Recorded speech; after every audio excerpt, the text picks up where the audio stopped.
சரவண ஜோதியே நமோ நம. வாழ்க வையகம், வாழ்க வளமுடன். அனைத்து தமிழ் நெஞ்சங்களுக்கும் கனிவான வணக்கங்கள். நீங்களும் ஸ்ரீ மங்களகரமான குரோதி ஆண்டு மார்கழி மாதம் 17ஆம் தேதி புதன்கிழமை அன்று தனுசு ராசி உத்திராடம் நட்சத்திரத்தில் கன்யா லக்கணத்தில் இந்த மகத்தான ஆங்கில புத்தாண்டு பிறக்கிறது. இந்த வருட ஆரம்பத்தில் கிரக நிலைகள் என பார்த்தால் குரு பகவான் ரிஷபராசியில் வக்ர நிலையில் சஞ்சாரம் செய்கின்றார். கடகராசியில் செவ்வாய் பகவான் வக்ரம் மற்றும் நீச நிலையில் சஞ்சாரம் செய்கின்றார். கன்னி ராசியில் கேது பகவானின் சஞ்சாரமும், விருச்சிக ராசியில் புதன் பகவானின் சஞ்சாரமும், தனுசு ராசியில் சூரியன் மற்றும் சந்திர பகவானின் இணைவும் இருக்கும். கும்பராசியில் சுக்கிரன் மற்றும் சனி பகவானின் சஞ்சாரம் இணைந்திருக்கும். அடுத்ததாக மீனராசியில் ராகு பகவானின் சஞ்சாரம் இருக்கும். இவ்வித கிரக நிலைகளை கொண்டு இந்த 2025ஆம் வருடம் ஆரம்பமாகிறது. இந்த புத்தாண்டில் சனி பெயர்ச்சி, குரு பெயர்ச்சி, ராகு கேது பெயர்ச்சி என முக்கிய கிரகங்களின் பெயர்ச்சிகள் நடைபெற உள்ளது. இதன் காரணமாக சில ராசிக்காரர்களுக்கு குடும்பம், வேலை, தொழில் என அனைத்து விதத்திலும் முன்னேற்றம் ஏற்பட வாய்ப்புள்ளது. பிப்ரவரி 4ஆம் தேதி குரு பகவான் ரிஷபராசியில் வக்ர நிவர்த்தி அடைகிறார். மார்ச் 29ஆம் தேதி சனி பெயர்ச்சி நடைபெற உள்ளது. சனி பகவான் கும்பராசியில் இருந்து மீனராசிக்கு இடப்பெயர்ச்சி ஆகின்றார். மே மாதம் 14ஆம் தேதி குரு பகவான் ரிஷபராசியில் இருந்து மிதுன ராசிக்கு இடப்பெயர்ச்சி ஆகின்றார். மே மாதம் 18ஆம் தேதி ராகு கேது பெயர்ச்சி நடைபெறும். ராகு பகவான் கும்பராசிக்கும் கேது பகவான் சிம்மராசிக்கும் இடப்பெயர்ச்சி ஆகின்றனர். இந்த கிரக அமைப்பு மற்றும் பெயர்ச்சியினால் உங்கள் வாழ்வில் ஏற்பட போகும் சுபபலன் என்ன என்பதனையும், அசுப பலன் ஏற்படுமாயின் ராசிக்காரர்கள் செய்ய வேண்டிய பரிகாரம் என்ன, வழிபட வேண்டிய தெய்வம் யார் என்பதனை பற்றியும் விரிவாக காண்போம். பிறக்கப் போகும் இந்த ஆங்கில புத்தாண்டு உங்கள் வாழ்வில் வளமும் நலமும் செல்வ செழிப்பும் பெற்று வாழ்வில் உயரிய நிலையை அடைய எல்லாம் வல்ல எம்பெருமானை வேண்டி விரும்பி கேட்டுக்கொள்கிறேன். சிம்மராசி அன்பர்களே, 2025ஆம் ஆண்டு மே மாதம் வரைக்கும் ராகு பகவான் அஷ்டம ஆயுள் ஸ்தானத்திலும் கேது பகவான் தனவாக்கு குடும்பஸ்தானத்திலும் அமர்ந்துள்ளனர். 2025ஆம் ஆண்டு மே மாதம் முதல் பணவரவு அற்புதமாக இருக்கும். காரணம், ராகு பகவான் உங்கள் ராசிக்கு 7ஆம் வீட்டில் அமர்ந்து உங்கள் ராசியை பார்வையிடுகிறார். கழுத்தை நெரித்து வந்த கடன்கள் அடைபடும். சொத்துக்கள் வாங்குவீர்கள். வருமானத்திற்கு எந்த குறையும் இருக்காது. குரு பகவான் லாபஸ்தானத்திற்கு வரப்போவதால் கோடீஸ்வர யோகம் தேடி வரப்போகிறது. பெண்களுக்கு ஆடை ஆபரண சேர்க்கை ஏற்படும். அதே நேரத்தில் அஷ்டம சனியாக 8ஆம் வீட்டில் அமர்ந்து சனி பகவான் பயணம் செய்ய போகிறார். குடும்ப பிரச்சனைகளை யாருக்கும் சொல்ல வேண்டாம். உடல் ஆரோக்கியத்தில் மட்டும் அக்கறை காட்டுங்கள். இனி புதுமையான செயல்களில் ஆர்வம் ஏற்படும். பேச்சுகளில் அனுபவங்கள் வெளிப்படும். உடன் பிறந்தவர்களின் எண்ணங்களை புரிந்து கொள்வீர்கள். உறவினர்களிடத்தில் பொறுமை வேண்டும். குழந்தைகள் வழியில் மகிழ்ச்சியான செய்திகள் கிடைக்கும். கடன் தொடர்பான விஷயங்களில் பெரியோர்களின் ஆலோசனைகள் மாற்றத்தை ஏற்படுத்தும். நண்பர்களின் ஒத்துழைப்பு மனதிற்கு மகிழ்ச்சியை கொடுக்கும். தன வருவாயை மேம்படுத்துவதற்கான சிந்தனைகளும் அதற்கான உதவிகளும் கிடைக்கும். துணைவருடன் இருந்து வந்த வேறுபாடுகள் படிப்படியாக குறையும். எதிராக செயல்பட்டவர்கள் சாதகமாக செயல்படுவதற்கான சூழ்நிலைகள் அமையும். தொழில் துறைகளில் கூட்டாளிகளின் ஒத்துழைப்புகள் மேம்படும். சேமிப்புகளை மேம்படுத்துவது தொடர்பான நுட்பங்களை புரிந்து கொள்வீர்கள். வெளியூர் தொடர்பான பயணங்களால் மாற்றமான வாய்ப்புகளும் அனுபவங்களும் கிடைக்கும். உடல் ஆரோக்கியத்தை பொறுத்தவரை மருத்துவர்களின் ஆலோசனைகள் வேண்டும். பார்வை தொடர்பான இன்னல்கள் படிப்படியாக குறையும். தந்தையின் ஆரோக்கிய விஷயங்களில் கவனம் வேண்டும். பழைய பழக்க வழக்கங்களால் பயனற்ற விரயங்கள் உண்டாகும். பெண்களை பொறுத்தவரை ஆலய பணிகளில் தனிப்பட்ட ஆர்வம் ஏற்படும். ஆசிரியர் துறைகளில் இருப்பவர்களுக்கு மாற்றங்கள் உண்டாகும். குடும்ப உறுப்பினர்கள் பற்றிய புரிதல்கள் அதிகரிக்கும். தனிப்பட்ட விஷயங்களை மற்றவர்களிடம் பகிர்வதை தவிர்க்கவும். தொழில்நுட்ப கருவிகளை சூழ்நிலை அறிந்து பயன்படுத்துவது நல்லது. மறதி தொடர்பான பிரச்சனைகளால் காரிய தாமதம் உண்டாகும். உணவு விஷயங்களில் விழிப்புணர்வுடன் இருக்கவும். மாணவர்களுக்கு உயர்கல்வி சார்ந்த ஆலோசனைகள் மூலம் தெளிவு பிறக்கும். வெளியூர் பயண வாய்ப்புகள் நல்லதொரு மாற்றத்தை ஏற்படுத்தும். ஆராய்ச்சி தொடர்பான கல்விகளில் சற்று விவேகத்துடன் செயல்படவும்.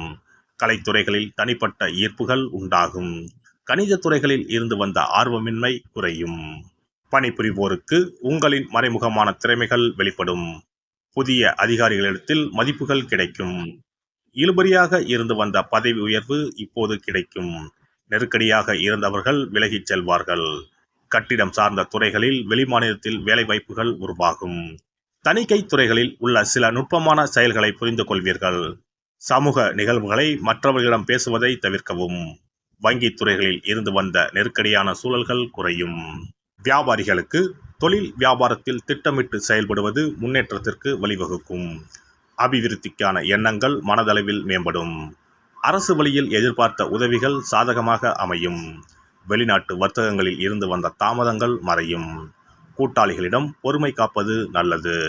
புதிய தொழில் தொடங்குவதற்கான எண்ணங்கள் சாத்தியமாகும். கால்நடைகளால் விரயம் உண்டாகும். சக விவசாயிகளிடம் வீண் விவாதங்களை தவிர்ப்பது நன்மையை தரும். கலைத்துறையினரை பொறுத்தவரை வளர்ச்சி படிப்படியாக உயரும். புதிய வாகனங்கள் வாங்கும் வாய்ப்புகள் கிடைக்கும். தொழில்நுட்ப துறைகளில் இருப்பவர்களுக்கு நல்ல வாய்ப்புகள் கிடைக்கும். உழைப்பிற்கான அங்கீகாரமும் கிடைக்கும். மனதிற்கு சந்தோஷமான காரியங்கள் நடக்கும். அரசியல்வாதிகளை பொறுத்தவரை புதிய பொறுப்புகளும் பதவிகளும் கிடைக்கும். வெளிநாட்டிற்கு செல்ல நினைத்தவர்களின் முயற்சிகள் வெற்றியாகும். எதிரிகளால் ஏற்பட்ட இன்னல்கள் விலகும். எதிர்பார்த்த உதவிகள் சரியான நேரத்தில் வந்து சேரும். ஸ்ரீரங்கத்தில் வீற்றிருக்கும் பெருமாளை வழிபாடு செய்து வர குடும்பத்தில் இருந்த வேறுபாடுகளும் புத்திர பாக்கிய தடைகளும் படிப்படியாக குறையும். சிறப்பு தொகுப்பு 2025ஆம் ஆண்டு சிறப்பாக அமைய புத்தாண்டு அன்று இதை மட்டும் செய்தால் போதும். 2025ஆம் ஆண்டு புத்தாண்டை வரவேற்க அனைவரும் ஆவலாக காத்திருக்கிறோம். ஆனால் அதற்கு முன்பு 2024ஆம் ஆண்டிற்கு நன்றி சொல்லி விடை கொடுப்பதும் மிகவும் முக்கியமானதாகும். இந்த ஆண்டில் கிடைத்த நல்ல விஷயங்களுக்கு நன்றி சொல்வதுடன் கிடைக்காமல் போன விஷயங்களுக்கும் சேர்த்து நன்றி சொல்ல வேண்டும். இதனால் பிறக்கப் போகும் புதிய ஆண்டில் அவைகள் இன்னும் சிறப்பாக நமக்கு நடப்பதற்கு வழிவகுக்கும். 2025ஆம் ஆண்டிற்கான காலண்டர் வாங்குவதற்கு முன் அதில் வேறு எந்த நிறுவனத்தின் பெயரோ எதுவும் இல்லாததாக பார்த்து வாங்கி வீட்டில் வைக்க வேண்டும். குறிப்பாக மகாலட்சுமி, வராகி அம்மன் படத்துடன் இருக்கும் காலண்டரை வாங்கி வீட்டில் வைப்பது நல்லது. இது தவிர புத்தாண்டு நாளன்று எந்த மாதிரி விஷயங்களை செய்தால் வரப்போகும் ஆண்டு நமக்கு சிறப்பான ஆண்டாக அமையும் என்பதை நாம் தெரிந்து கொள்ளலாம். ஒவ்வொரு ஆண்டும் ஆங்கில புத்தாண்டோ அல்லது தமிழ் புத்தாண்டோ எதுவாக இருந்தாலும் சரி, பிறக்கப் போகும் புதிய ஆண்டு சிறப்பாக இருக்க வேண்டும். இந்த ஆண்டிலாவது நம்முடைய கஷ்டங்கள் தீர வேண்டும் அல்லது நினைத்த காரியம் கைகூட வேண்டும் என்று அனைவரும் நினைப்பதுண்டு. ஆண்டு முழுவதும் நல்லபடியாக அமைய புத்தாண்டு அன்று நாம் சில விஷயங்களை மேற்கொள்ள வேண்டியது ரொம்ப முக்கியம். இதனால் புதிய ஆண்டு உங்களுக்கு ஆரோக்கியம், சந்தோஷம், செல்வ வளம் நிறைந்த ஆண்டாக அமையும். புத்தாண்டு அன்று காலையில் எழுந்தவுடனேயே நாம் குளித்து விடுவோம். அப்படி நாம் குளிப்பதற்கு முன் குளிக்கின்ற நீரில் 3 முக்கியமான பொருட்களை சேர்ப்பது மிகவும் நல்லது. அந்த தண்ணீரில் முதலில் சிறிது கல்லுப்பை சேர்க்க வேண்டும். கல்லுப்பு நமக்கு இருக்கும் கண் திருஷ்டி, எதிர்மறை ஆற்றல்கள் ஆகியவற்றை அகற்றிவிடும்.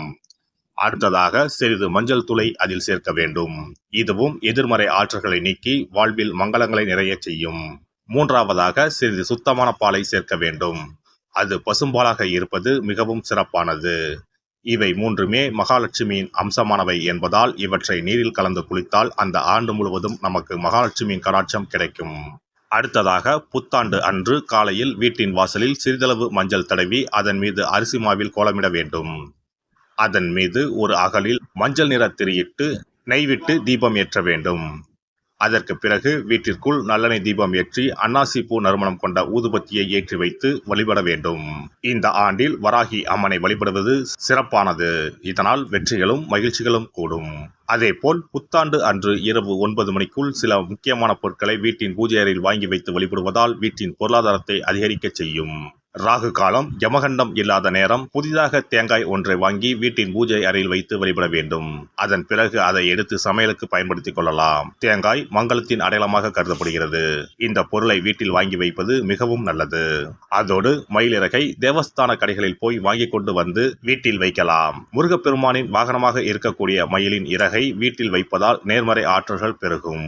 அடுத்ததாக ஒரு கைப்பிடி அளவாவது பச்சரிசியை வாங்கி வீட்டில் வைத்து வழிபடலாம். கடைசியாக லட்சுமி குபேரர் சிலையை வாங்கி வைக்கலாம். லட்சுமி குபேரர் சிலை கிடைக்காவிட்டாலும் லட்சுமி குபேரர் படத்தையாவது வாங்கி வைத்து வழிபடுவது சிறப்பு. இதனால் ஆண்டு முழுவதும் வீட்டில் செல்வம் பெருகிக் கொண்டே இருக்கும்.